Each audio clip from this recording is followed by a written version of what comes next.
TV news, खबरें राज्य की हो या देश की, सभी खबरों से रूबरू कराना आपको हमारा मकसद है। चलिए इसी के साथ आगे बढ़ते हैं और देखते हैं आज की इस बड़ी खबर में क्या कुछ है खास। लोकसभा सांसद गजेंद्र सिंह पटेल ने बजट में रेल लाइन के लिए प्रावधान का किया स्वागत। खरगोन 4 फरवरी 2024।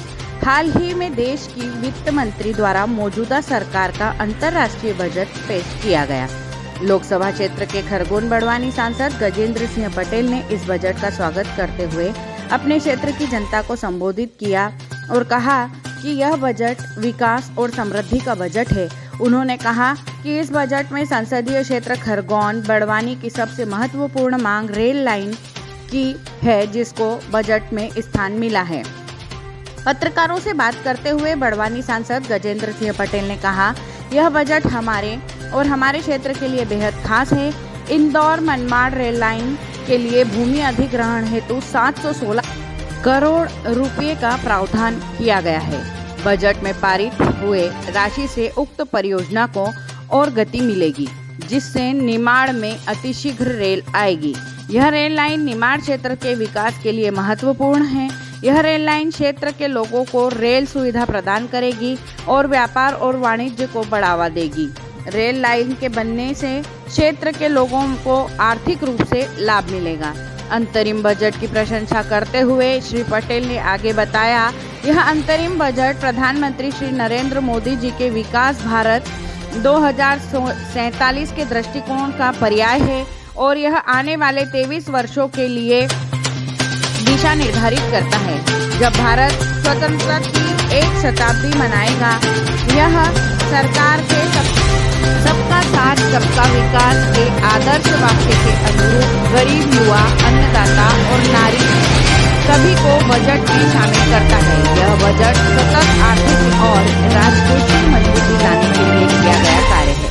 उच्च गैर निष्पादित परिसंपत्तियों और निराशाजनक कारपेट क्षेत्र के साथ एक टूटी हुई अर्थव्यवस्था विरासत में मिलने के बावजूद मोदी सरकार ने सार्वजनिक निवेश को प्रोत्साहित करने, धीरे धीरे पूंजीगत व्यय परिव्यय में वृद्धि और लक्षित सार्वजनिक सेवाएं प्रदान करने की लक्षित त्रिआयामी नीति के माध्यम से सकारात्मक राजकोषीय संकेत हासिल किया है। इस सक्रिय उपायों के परिणाम स्वरूप राजकोषीय घाटा सकल घरेलू उत्पाद में 5.1% तक कम रहने का अनुमान है, जो पिछले वित्तीय वर्ष में 5.9% था, जिससे देश में वित्तीय वर्ष 25-26 तक राजकोषीय समेकन पूरा करने की स्थिति में ला दिया है। राजकोषीय घाटा सकल घरेलू उत्पाद के 4.5 से कम होने की उम्मीद है। भारत को 2014 से पहले की नाजुक अर्थव्यवस्था से आर्थिक प्रबंधन में विश्व नेता बनाने के लिए मोदी सरकार ने प्रयासों को रेखांकित करने के लिए सरकार कुप्रबंधन के पिछले दौर से सबक लेने के लिए संसद में समक्ष एक श्वेत पत्र रखेगी। दीर्घकालिक विकास के दृष्टिकोण के अनुरूप वित्तीय वर्ष 24-25 के लिए महत्वपूर्ण परियोजनाओं पर खर्च कर बजट बढ़ाकर 11,101 करोड़ कर दिया गया है, जो देश के सकल घरेलू उत्पाद का 3.4% है।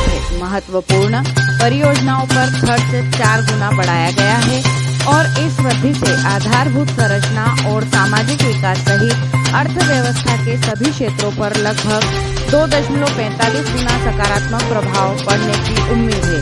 मोदी सरकार ने देश की आर्थिक वृद्धि को बढ़ाने के लिए बड़े पैमाने पर मजबूत बुनियादी ढांचे का निर्माण किया है, जिसका एक उल्लेखनीय उदाहरण हवाई अड्डों की संख्या में वृद्धि, मध्यम वर्ग के लिए सुरक्षा और सुविधा बढ़ाने के लिए 40,000 सामान्य रेल बोगियों के वंदे भारत रेलगाड़ी के मानकों के हिसाब से परिवर्तित किया जाएगा एवं रेल कॉरिडोर को भी प्रस्तावित किए गए हैं।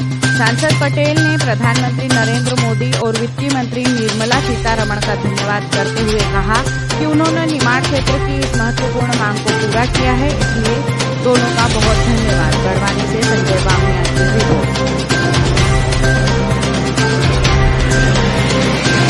सबसे पहले तो मैं देश के प्रधानमंत्री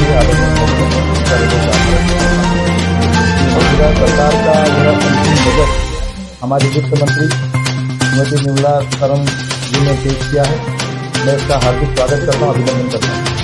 यह बजट केंद्रीय देश हित के लिए है और आने वाले विकसित भारत की संकल्पनाओं के आधार पर 2047 भारत कैसा होगा, इसके अनुरूप बजट में समाज के हर वर्ग का विकास, जिसमें हमारी महिलाएं, हमारे युवा, हमारे युवा साथी, हमारे व्यापारी बंधु, हमारे किसान साथी, ऐसे तमाम प्रकार के विकसित करने की तमाम प्रकार की योजनाओं में बढ़ोतरी हुई है। और निश्चित तौर पर यह बजट जनता के हित के लिए है।